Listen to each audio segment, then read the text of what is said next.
Hello students, welcome to Learn Commerce with SK. Accounts of Non-Trading Organizations, तो ये इसका third lecture है और इसमें हम करने वाले हैं इनकम एक्सपेंडिचर अकाउंट। तो इसका मतलब क्या है इनकम एक्सपेंडिचर अकाउंट का और इसका फॉर्मेट क्या है और कौन से पॉइंट्स कंसिडर करने चाहिए during preparation of income and expenditure account, और इसका एक प्रैक्टिकल सॉल्यूशन भी हम इस लेक्चर में करने वाले हैं ताकि आपको अच्छे समझ में आ जाए इनकम एंड एक्सपेंडिचर अकाउंट। तो सबसे पहले तो इसका मतलब क्या है इनकम एंड एक्सपेंडिचर अकाउंट का। तो ये प्रिपेयर किया जाता है at the end of the accounting year to know the result of non trading organisation. Non trading organisation का रिजल्ट जानने के लिए कि इनका इनकम ज्यादा है या एक्सपेंडिचर ज्यादा है, ये जानने के लिए ये प्रिपेयर किया जाता है income and expenditure account. Okay और ये प्रॉफिट एंड लॉस अकाउंट जो ट्रेडिंग ऑर्गेनाइजेशन की जो प्रॉफिट एंड लॉस अकाउंट है उसके सिमिलर होता है। उसमें भी तो हमें नेट प्रॉफिट या नेट लॉस मिलता था, उसी तरह से इसमें भी इनकम एंड एक्सपेंडिचर अकाउंट में भी इनकम ज्यादा है या एक्सपेंडिचर ज्यादा है वो हमें पता चल सकता है। The account which is prepared at the end of accounting period to know the result of non-trading concern. Non-trading concern का result जानने के लिए is called as income and expenditure account. In this account debit side पे हम क्या record करते हैं और रेवेन्यू एक्सपेंस, ये आपको ध्यान रखना है। ऑल रेवेन्यू एक्सपेंस ही आएंगे इसमें ऑफ करंट ईयर का ही हमें इसमें रिकॉर्ड करना होगा। और क्रेडिट साइड पे क्या रिकॉर्ड होगा, क्रेडिट साइड पे होगा all revenue incomes of current year के सारे रेवेन्यू इनकम ही रिकॉर्ड होंगे क्रेडिट साइड पर। This account is like a profit and loss account of a trading concern. Profit and loss account जैसा है ये। Whether concern है sufficient income, ये जो इनकम एंड एक्सपेंडिचर अकाउंट है वो बनाते हैं ये जानने के लिए कि उनकी जो इनकम है वो इतनी सफिशिएंट है कि उनके जो एक्सपेंसेस है वो उसको फुलफिल कर पा रही है नहीं कर पा रही, ये जानने के लिए income and expenditure account prepare करते हैं। Whether concern has sufficient income to meet routine expenses or not can be ascertained with the help of the income and expenditure account.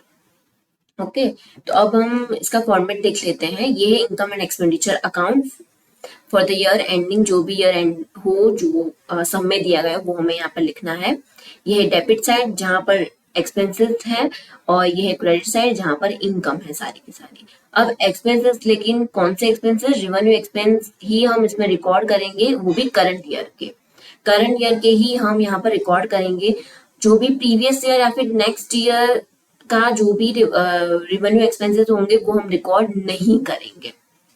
Okay सिर्फ हम करंट ईयर का ही करेंगे। इसीलिए हमें क्या करना होगा, यहाँ पर जो भी कैश पे की जाएगी करंट ईयर का वो तो होगा ही होगा, इसमें रिकॉर्ड होगा। और साथ में जो आउटस्टैंडिंग है करंट ईयर का जो आउटस्टैंडिंग है वो भी ऐड होगा।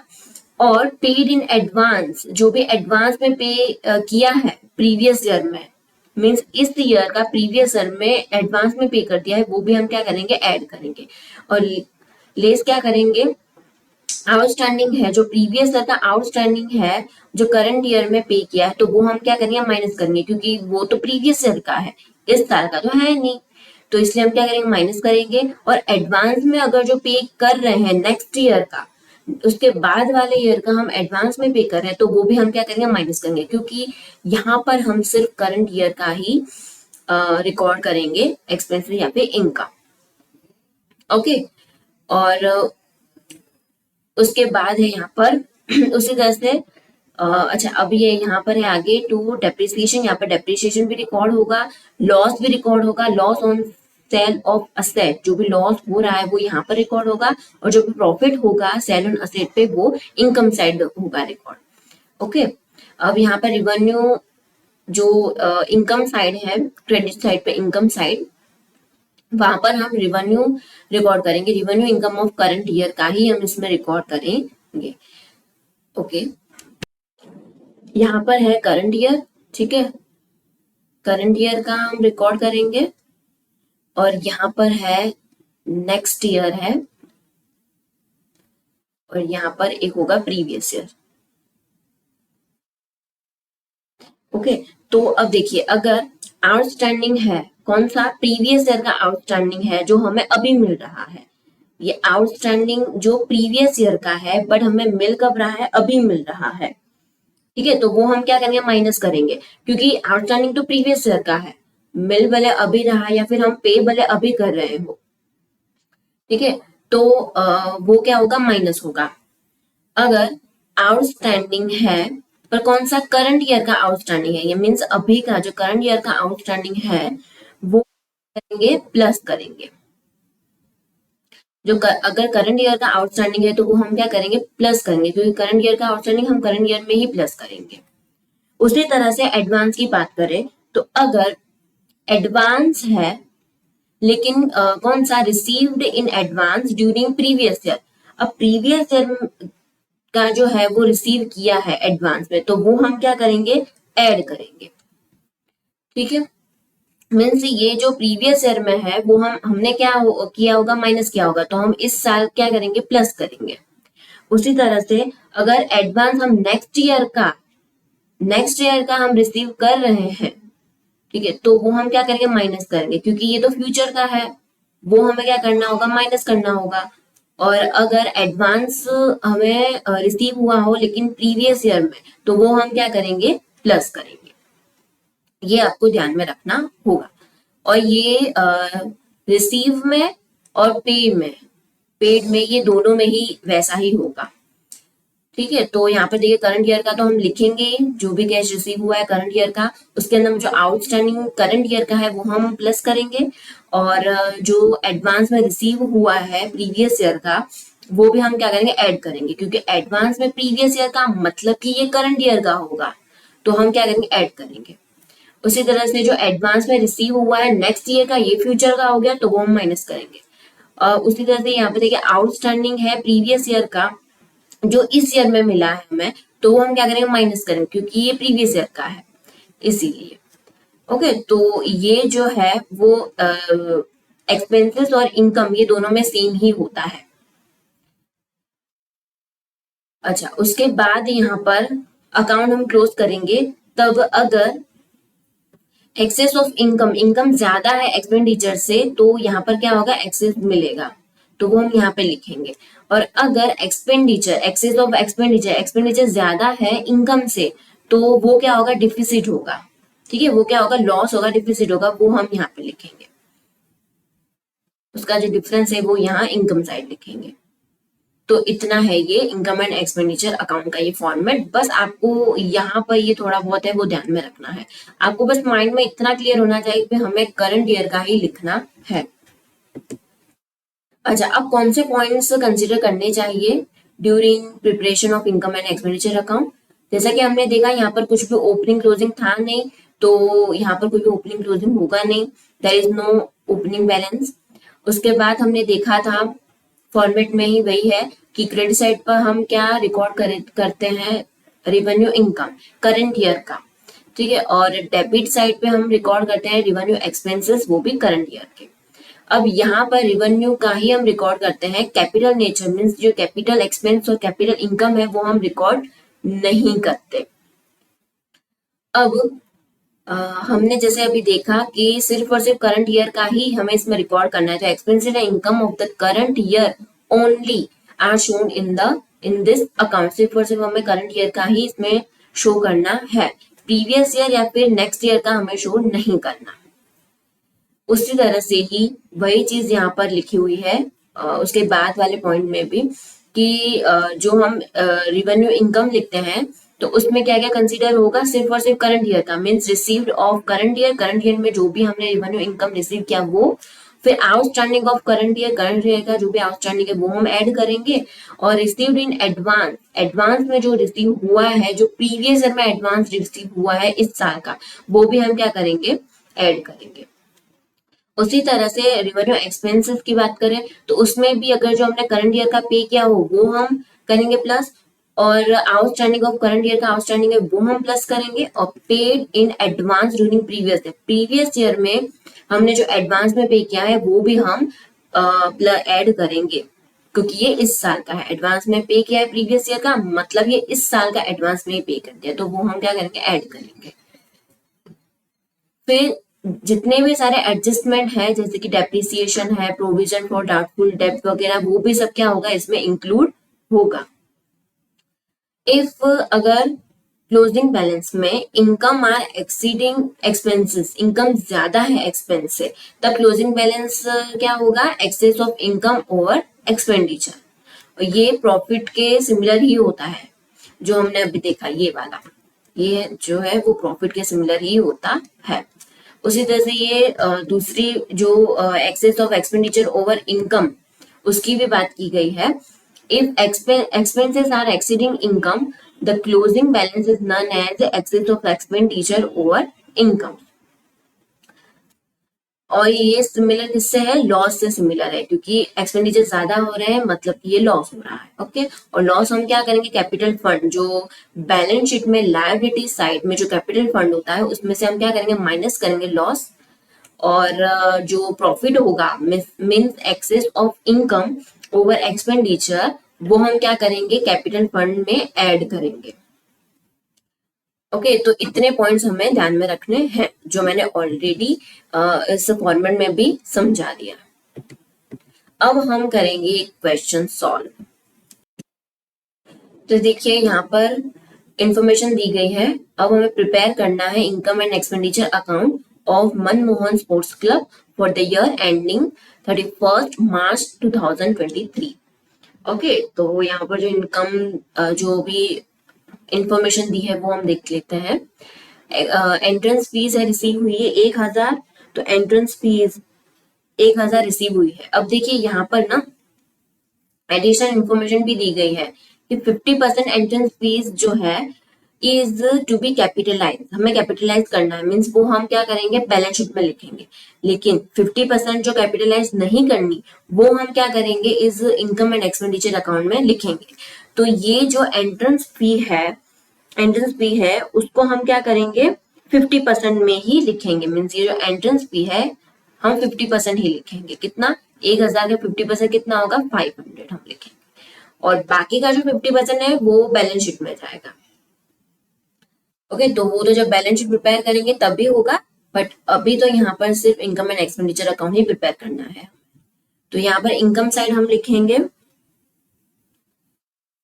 बाय एंट्रेंस फी,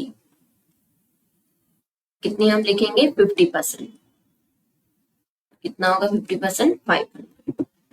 अब यहाँ पर देख लेते हैं दूसरा, सब्सक्रिप्शन आउटस्टैंडिंग कितना है, 5000 है। तो यहाँ पर हम देखेंगे कहीं पे है, ये रहा, सब्सक्रिप्शन रिसीव हुआ है कितना, 15000 रिसीव हुआ है। तो वो भी हम लिखेंगे, सब्सक्रिप्शन रिसीव हुआ 15000, उसमें आउटस्टैंडिंग दिया कितना है, 5000 है। मतलब ये करंट ईयर का ही होगा, क्योंकि यहाँ पर कुछ बोला नहीं है ये प्रीवियस ईयर का है कि क्या है, कुछ भी नहीं बोला। मतलब ये क्या है, करंट ईयर का है। तो 15000 में हम 5000 प्लस करके लिखेंगे। तो यहाँ पर हम लिखेंगे बाय सब्सक्रिप्शन,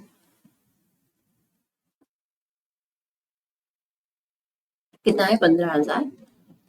उसमें हम ऐड करेंगे आउटस्टैंडिंग, आउटस्टैंडिंग कितना है, 5000। तो कितना होगा यहाँ पर, 20000 होगा। अब ये जो 5000 है आउटस्टैंडिंग, उसकी सेकंड एंट्री बैलेंस शीट में होगी। अब उसके बाद है अच्छा, एक और भी हम कर लेते हैं, एडिशनल इंफॉर्मेशन जो दी गई है, सेक्रेटरीज ऑनरेरियम आउटस्टैंडिंग कितना है, 3000 है। तो वो भी हम लिख देते हैं, वो क्या होगा, एक्सपेंस होगा, पे किया है ये सेक्रेटरी को। ऑनरेरियम का मतलब होता है कि किसी पर्सन को प्रोफेशनल सर्विसेज के लिए उसको पे करना, ठीक है, कुछ अमाउंट पे करना उनकी जो प्रोफेशनल सर्विसेज है उसके लिए, तो उसे कहते हैं ऑनरेरियम। तो सेक्रेटरी को पे किया है, जो आउटस्टैंडिंग था वो। तो यहाँ पर देखिए, यहाँ पर कहीं पे है नहीं, होता तो हम ऐड करते, पर है नहीं यहाँ पर। तो यहाँ पे मैं लिख देती हूँ टू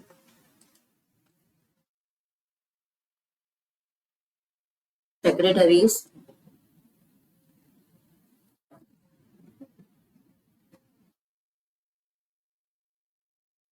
कितना है, 3000। उसके बाद है इंटरेस्ट रिसीव हुआ है कितना, 2500 का इंटरेस्ट रिसीव हुआ है, तो वो भी हम लिखेंगे, रिसीव हुआ है मीन्स ये इनकम है बाय इंटरेस्ट रिसीव।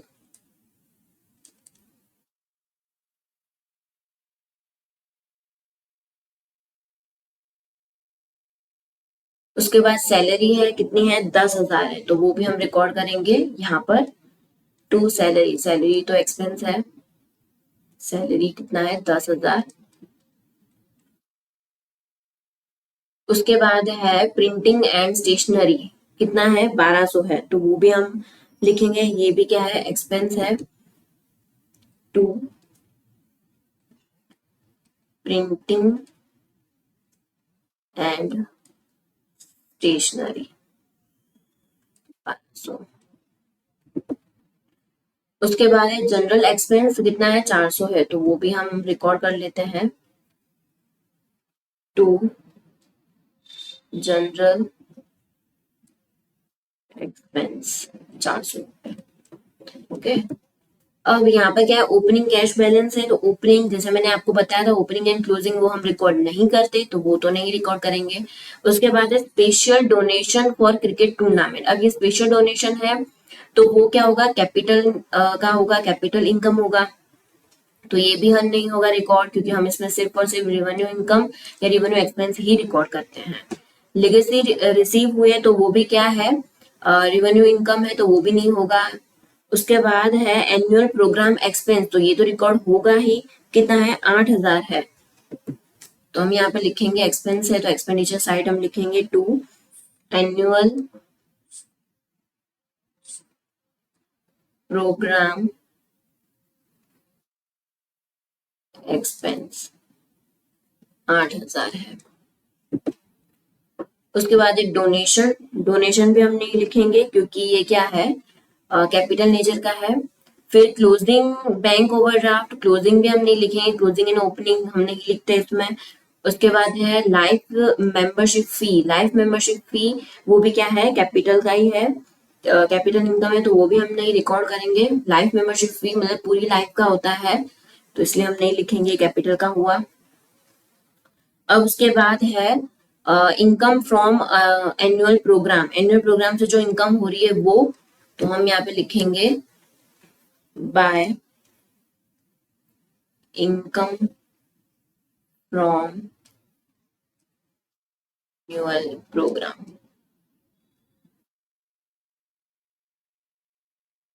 कितना है 12,000। अब उसके बाद है cricket tournament expense, cricket tournament expense है तो वो भी रिकॉर्ड नहीं होगा क्योंकि ये क्या है स्पेशल एक्सपेंस है, जैसे यहाँ पर था ना special donation for cricket tournament, तो उसी में से ही ये एक्सपेंस किया होगा, तो इसलिए हम ये रिकॉर्ड नहीं करेंगे, ये कैपिटल एक्सपेंस है, स्पेशल पर्पस के लिए किया है इसीलिए। उसके बाद है सब्सक्रिप्शन फॉर न्यूज़पेपर, तो वो तो रिकॉर्ड होगा ही, कितना है 1200 है।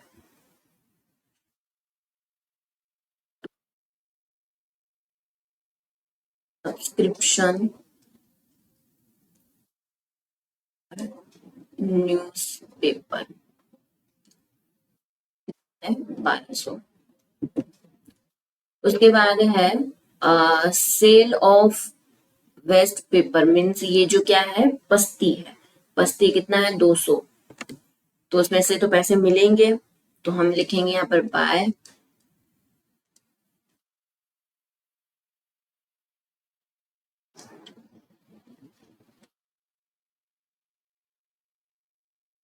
200। उसके बाद है closing cash balance, closing cash balance तो हम रिकॉर्ड नहीं करेंगे, क्लोजिंग ओपनिंग रिकॉर्ड नहीं करते। उसके बाद है इन्वेस्टमेंट इन गवर्नमेंट सिक्योरिटीज, ये इन्वेस्टमेंट है तो वो भी हम रिकॉर्ड नहीं करेंगे, ये कैपिटल नेचर का है इसीलिए। उसके बाद है लॉकर्स रेंट, लॉकर का रेंट कितना है 800 रुपए है, तो वो हम रिकॉर्ड करेंगे, ये रिवेन्यू है बाय लॉकर्स रेंट 800। उसके बाद है परचेज ऑफ स्पोर्ट्स इक्विपमेंट, तो वो भी रिकॉर्ड नहीं होगा, वो भी कैपिटल नेचर का है इसीलिए। उसके बाद है रिपेयर्स कितने हैं 1600 है, तो वो तो रिकॉर्ड होगा। रिपेयर्स, तो 2 ये रिपेयर्स कितना है 1600। उसके बाद डेप्रिसिएशन ऑन फर्नीचर, तो वो तो रिकॉर्ड होगा कितना 200। 2 डेप्रिसिएशन ऑन फर्नीचर कितना है 200 है। उसके बाद है सेल ऑफ स्पोर्ट्स इक्विपमेंट, 1200 में सेल किया है तो वो तो रिकॉर्ड नहीं होगा, लेकिन यहाँ पर दिया गया है बुक वैल्यू 1400 रुपए है, मीन्स बुक वैल्यू 1400 है, सेल किया है 1200 में, मीन्स 200 रुपए क्या है इसका लॉस है, तो हम लॉस या प्रॉफिट का रिकॉर्ड करते हैं। तो लॉस हुआ है यहाँ पर 200 रुपए का, तो वो हम रिकॉर्ड करेंगे 2 loss on sale of sports equipment.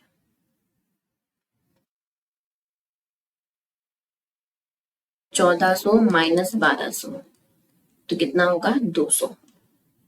Okay, उसके बाद परचेस ऑफ फर्नीचर, तो वो भी रिकॉर्ड नहीं होगा क्योंकि ये कैपिटल नेचर का है। ओके, अब यहाँ पर देखिए सारी जो आइटम्स थी वो हमने लिख दिया है यहाँ पे। अब हम अकाउंट क्लोज करेंगे, तो सबसे पहले तो हम इनकम साइड का क्लोज करेंगे, तो कितना होगा यहाँ पर होगा 36,000 होगा 36,000। उसमें से हम सारे के सारे एक्सपेंडिचर हम माइनस करेंगे तो कितना मिलेगा 10,200। 10,200 वो क्या होगा to excess of income, income ज्यादा है ना, तो excess of income over expenditure. ठीक है, excess of income over expenditure ये हमें मिला है। तो यहाँ पे ये इनकम एंड एक्सपेंडिचर अकाउंट हमने प्रिपेयर कर लिया है। तो ये तो इजी था, इसके साथ साथ बैलेंस शीट भी प्रिपेयर करने का बोल सकते हैं क्वेश्चन में कि इनकम एंड एक्सपेंडिचर और बैलेंस शीट ये दोनों ही प्रिपेयर करें। तो आने वाले लेक्चर में मैं वैसा वाला भी एक सम सॉल्व कराऊंगी। तो लाइक करें, शेयर करें, सब्सक्राइब करें मेरे चैनल को। Thank you.